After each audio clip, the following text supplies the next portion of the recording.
ನೀವು ಏನ್ ತಗೊಂಬಂದಿದ್ರ? ಎಷ್ಟು ಮರದ್ದು ಎಷ್ಟು ತಂದಿದ್ದೀರಾ? ನಮಸ್ಕಾರ, ನಾವಿವತ್ತು ಶಿರಾ ಮಾರ್ಕೆಟ್ ಬಂದಿದ್ದೀವಿ. ಇಲ್ಲಿ ಹುಣಸೆಹಣ್ಣು, ಕಡಲೆಕಾಯಿ, ರಾಗಿ ಮತ್ತು ಕಡಲೆ, ಹಲ್ಜೋಳ ಎಲ್ಲ ಸಿಗುತ್ತೆ.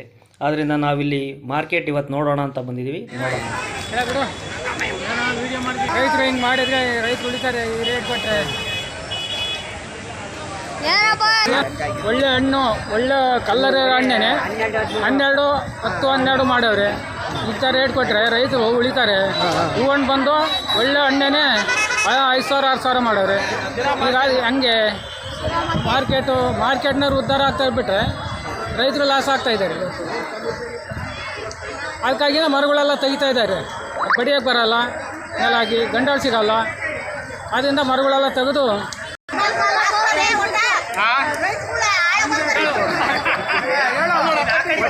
ಯಾವ ಊರಿಂದ ಬಂದಿದ್ದೀರಾ ನೀವು? ನಾವು ನಿದ್ರಗಟ್ಟೆಯಿಂದ. ಹೇಳು, ಏನು ಹೆಸರು? ನನ್ನ ಹೆಸರು ತರುಣ್. ಏನಕ್ಕೆ ಬಂದಿರೋದು ಇಲ್ಲಿಗೆ? ಇಲ್ಲಿ ಹುಣಸೆಹಣ್ಣು ಮಾರ್ಕೆಟಿಗೆ ಬಂದಿದ್ದೀವಿ. ಹುಣಸೆಹಣ್ಣು ತೊಗೊಂಬಂದಿದ್ರಾ? ಎಷ್ಟು ತೊಗೊಂಬಂದಿದ್ದೀರಾ? ಒಂದು 2 ಕ್ವಿಂಟಾಲ್. ಎಷ್ಟು ಮರದ್ದು ಎಷ್ಟು ಖರ್ಚು ಬಂದೈತೆ ಏನಾದರೂ ಗೊತ್ತಾಯ್ತಾ ನಿನಗೆ?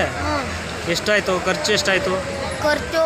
ಇದು ಗಂಡಾಳಿಂದು 1,000 ರೂಪಾಯಿ ಒಂದು ಗಂಡಾಳಿಗೆ. ಮರ 5 ಮರ, 5 ಮರದಿಂದ ಇದು ಉದ್ದಿರೋದು ಅದೆಲ್ಲ ಸ್ವಲ್ಪ ಇತ್ತು. ಅದು ಇದು ಎಲ್ಲ ಹಾಕಿ 2 ಕ್ವಿಂಟಾಲ್ ಆಯಿತು. ಇದು ಎಣ್ಣೆ ಕೂಲಿ 500 ರೂಪಾಯಿ ಅವರಿಗೆ ಕೊಟ್ಟಿದ್ವಿ. ನಾವು ಎಲ್ಲ ಅಲ್ಲೇ ಕೂಲಿದೆಲ್ಲ ಕೊಟ್ಟಿದ್ದೀವಿ. ಇವಾಗ ಬಂದಿದ್ದೀವಿ. ನಾವು ಹೆಂಗಾಗ್ತೈತೆ ರೇಟ್ ಗೊತ್ತಿಲ್ಲ. ನೀವು ನಮ್ದು ಒಡ್ಡಳ್ಳಿ ತಾಂಡ. ಏನು ತಗೊಂಬಂದಿದ್ರಾ? ಹುಣಸೆಹಣ್ಣು. ಎಷ್ಟು ಮರದ್ದು ಎಷ್ಟು ತಂದಿದ್ದೀರಾ? ಒಂದು 4-5 ಮರದಿಂದ ತಗೊಂಡು ಬಂದಿದ್ದೀವಿ. ಒಂದೊಂದು ಮನೆ ಯಾರು ಒಂದೊಂದು ಮನೆ. ಎಷ್ಟಾಗುತ್ತೆ? ಒಂದು ಎಷ್ಟು ಕೆ ಜಿ ಆಗ್ಬೋದು ನಿಮ್ಮದು? ಎಷ್ಟು ಕೆ ಜಿ ಆಗ್ತೈತೆ? 40, 50 ಆಗ್ತೈತೆ. ಖರ್ಚು ಎಷ್ಟು ಬಂದೈತೆ? ಖರ್ಚು ಎಷ್ಟು ಬರ್ತೈತೆ? ಮರ ಬಡಿಯೋಕೆ ಎಷ್ಟಾಗೈತೆ? ಕೂಲಿ ಎಷ್ಟಾಗೈತೆ?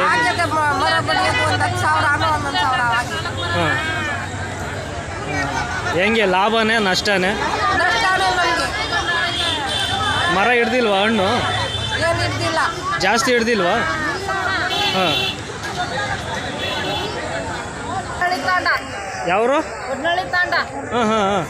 ಎಷ್ಟು ತಂದಿದ್ಯಮ್ಮ ಹಣ್ಣು? ಹಣ್ಣು 2 ಕ್ವಿಂಟಾಲ್ 3 ಕ್ವಿಂಟಾಲ್ ಆಗ್ತೈತೆ. 3 ಕ್ವಿಂಟಲ್ ಆಗುತ್ತಾ? ರೇಟ್ ಏನಾಯ್ತು ನೋಡ್ದಾ? ರೇಟ್ ನೋಡಿಲ್ಲ ಇನ್ನು. ರೇಟ್ ಏನು ಹಾಕಾರ? ಅದಕ್ಕೆ 3 ಕ್ವಿಂಟಾಲ್ಗೆ 30,000 ರೂಪಾಯಿ ಖರ್ಚು ಬಂದೈತೆ. ಖರ್ಚು ಅಷ್ಟೊಂದು ಬರುತ್ತಾ? ಹಾಂ. ಮತ್ತು ನಿಮ್ಗೆ ಎಷ್ಟು ರೇಟ್ ಸಿಕ್ಕಿದ್ರೆ ಅನುಕೂಲ ಆಗುತ್ತೆ? ನಮಗೆ ರೇಟ್ ಸಿಕ್ಕಿದ್ರೆ 25, 20, 30 ಸಿಕ್ಕಿದ್ರೆ ರೇಟ್ ಬಂಡವಾಳ ಸಿಗ್ಬೋದಂತ. ಈಗ ಎಷ್ಟು ಸಿಕ್ಕೈತೆ ನಿಮಗೆ? ನಮ್ದಿನ್ನೂ ತೆಗ್ದಿಲ್ಲ, ಇನ್ನು ಅದಕ್ಕೆ ಬಂಡವಾಳ ತೆಗ್ದಿಲ್ಲ. ಅಲ್ಲಮ್ಮ, ಈಗ ರೇಟ್ ಎಷ್ಟಾಗ್ಬೋದು ಅಂದಾಜು? ರೇಟು ಕಮ್ಮಿ ಹಾಕಾರಂತ ಅಂತ ಇದ್ದಾರೆ. ನಮ್ಗೆ ಗೊತ್ತಿಲ್ಲ. ಹಾಂ. ರೇಟ್ ನೋಡಿದ್ರೆ ಗೊತ್ತಾಗ್ತೈತೆ, ಆಮೇಲೆ ಹೇಳ್ತೀವಿ. ಹಾಂ ಹಾಂ. ಹಾಗೆಯೇ ಮುಂದೆ ನೋಡ್ತಾ ಸಾಗಿದ್ರೆ ಕುರಿ ಮಾರ್ಕೆಟ್ ಸಿಕ್ತು. ಕುರಿ ಮಾರ್ಕೆಟ್ ಅಂದರೆ ಕುರಿ, ಮೇಕೆ ಎಲ್ಲನೂ ಹಳ್ಳಿಗಳಿಂದ ಹಾಕ್ಕೊಂಡು ಬಂದು ಇಲ್ಲೇ ಮಾರ್ಕೆಟ್ ಮಾಡ್ಕೊಂಡು ಹೋಗ್ತಾರೆ. ಅವರು 6 ತಿಂಗಳು, ವರ್ಷ ಎಲ್ಲ ಕಾದಿರೋದನ್ನು ಇಲ್ಲಿ ಮಾರ್ಕೆಟ್ ಮಾಡಿಬಿಟ್ಟು ದುಡ್ಡು ಮಾಡ್ಕೊಂಡು ಮನೆಗೆ ಹೋಗ್ತಾರೆ. ಆ ಮನೆಗೆ ಹೋಗೋದು ಖುಷಿನೇ ಬೇರೆ. ದುಡ್ಡು ಮಾಡ್ಕೊಂಡು ಹೋದರೆ ಖುಷಿನೇ ಬೇರೆ.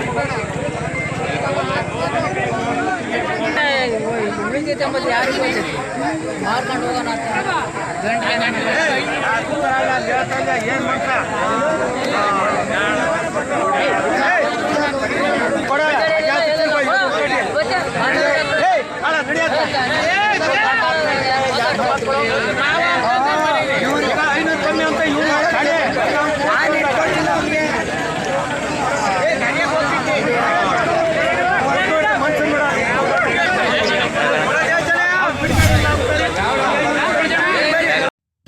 ಹಾಗೆ ಮುಂದೆ ಸಾಗಿದ್ರೆ ಕಡಲೆಕಾಯಿ ಮಾರ್ಕೆಟ್ ಸಿಗುತ್ತೆ. ಈ ಕಡಲೆಕಾಯಿ ಬೆಳೆಯೋದು ರೈತ 6 ತಿಂಗಳು ಕಷ್ಟಪಟ್ಟು ಕಡಲೆಕಾಯಿ ಬೆಳೆದು ಅದನ್ನು ತೊಗೊಂಡ್ಬಂದು ಮಾರ್ಕೆಟಲ್ಲಿ ಹಾಕ್ತಾನೆ. ಮಾರ್ಕೆಟಲ್ಲಿ ಕಸ ಬಿಸಾಕ್ದಂಗೆ ಎಲ್ಲ ಸುರಿದು ಬಿಡ್ತಾರೆ.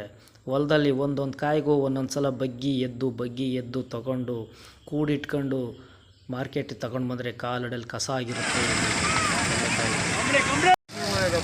ಕಡಲೆಕಾಯಿ ಮಾರ್ಕೆಟಲ್ಲಿ ರೇಟ್ ಫಿಕ್ಸ್ ಮಾಡ್ತಾರೆ. ಅವರೇ ಬಂದುಬಿಟ್ಟು ಟೆಂಡರ್ ಬರೆದು ರೇಟ್ ಫಿಕ್ಸ್ ಮಾಡ್ತಾರೆ.